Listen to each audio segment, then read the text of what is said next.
Hello guys, this is C N Nandish Shaveri. नया video IPO के ऊपर। Gujarat kidney and super speciality IPO आ रहा है।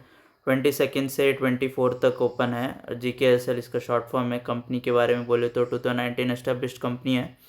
कंपनी अलॉटमेंट हो रहा है 26 को, refund 29, listing 30th। Price band है, एवरेज है 108 to 114। Okay, lot size 128 shares per lot है। मल्टीपल लॉट्स अप्लाई कर सकते हैं, not from one pen.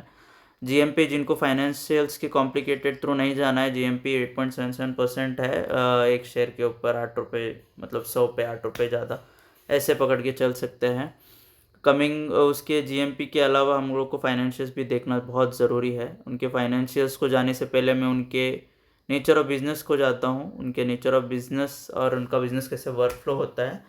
Company majorly अपने असेट्स लीज पे लेके काम करती है, नॉट बाई एक्वायरिंग दम। तो उसके वजह से क्या होता है, उनका ROCE, return on capital employed, सही रहता है। और उनका ब्रेक इवन फुलफिल जल्दी हो जाता है। ब्रेक इवन का मतलब होता है जब वो पैसे आज डाल रहे हैं तो कितने टाइम बाद वो पैसे जो डाला हुआ है वो रिटर्न बैक आता है, तो ब्रेक इवन है। तो ये लीज और कंपनी मेजरली क्या करती है, जो ऑलरेडी एग्जिस्टिंग एस्टेब्लिश बिजनेस रहते हैं उनके ऑपरेशंस में इन्वेस्ट करके या फिर उनके ऑपरेशंस के साथ हाथ मिला के ये भी अपना शेयर उनमें से प्रॉफिट गेन करती है। इनका रेवेन्यू और प्रॉफिट अच्छा खासा है, पॉजिटिव। EBITDA भी पॉजिटिव है इनका।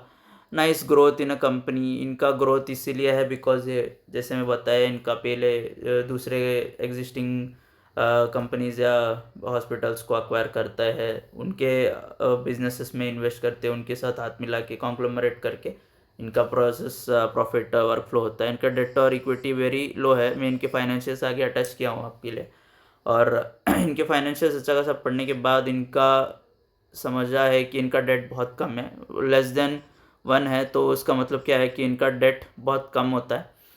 कमिंग फॉरवर्ड टू इट्स, इनका जो आईपीओ है, जो इशू कर रहे हैं, ये किधर किधर अप्लाई, किधर किधर इन्वेस्ट कर रहे हैं, ये मैंने ये स्क्रीनशॉट डाला है। That not much important for small investors. Okay, ये आप रीड आउट कर सकते हैं। ये परचेज कंसिडरेशन, जो एक नया कुछ एक्वायर कर रहे हैं उनके उनमें इन्वेस्ट करने के लिए ये आईपीओ में भी यूज़ हो रहा है।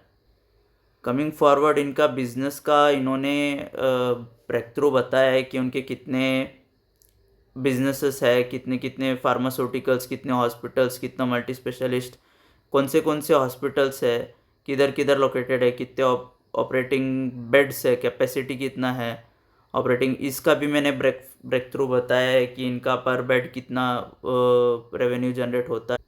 जैसे कि मैंने पहले बताया था कि इनका लीजिंग थ्रू ज़्यादातर होता है। तो जो भी इनका लीज थ्रू प्रॉपर्टीज़ अक्वायर हुए हैं, जो भी इनके दूसरे बिजनेसेस में इन्वेस्ट करके इन्होंने अपना कैश फ्लो बरकरार रखा है, उसकी वजह से जो आप देख सकते हैं, जो कैश फ्लो में ग्रोथ है, ये तो कम है। बिकॉज इसीलिए है बिकॉज ये प्रोपोर्शनेट है इस साल का अभी तक का ROCE है ये। So this this should be obviously less because ये सिर्फ 6-7 महीनों का है।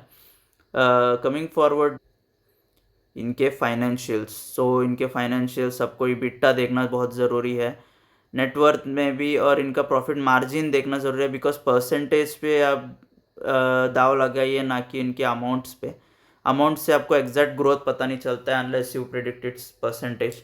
एंड ROC और फिर turn fix asset turnover ratio, जैसे मैंने डेट इक्विटी टाइम्स बताया था, 1 से बहुत कम है। तो उसका मतलब क्या, इनका डेट और इंटरेस्ट आउटफ्लो, डेट कम है और उसकी वजह से इंटरेस्ट आउटफ्लो ज़्यादा है, सॉरी कम है। तो उसकी वजह से इनका EBITDA वगैरह सब पॉजिटिव है। मैंने पिछले स्लाइड में आपको बताया था कि इनका बेड कैपेसिटी, पर बेड रेवेन्यू जनरेशन कितना है। So this is all it's पर बेड, कितना बेड्स है, इसके पर बेड कितना परसेंटेज ऑफ रेवेन्यू है, पर बेड कितना रेवेन्यू जनरेट होता है। इन सब से ये ज़्यादा इम्पोर्टेंट मैं नहीं मानता हूँ आईपीओ में अप्लाई करने के लिए। But still you can, if you are an huge investor, you can still go through this all things and you can apply on this IPO। मेरा सजेशन ये है कि लिस्टिंग गेन पे एग्जिट मार लीजिए and would gain at least in 5-6% of GMP जो पर share पे है। And yes, please let me know your review on the coming IPOs and also on this IPO. How much gain you have earned? Let me know on this comment section, please.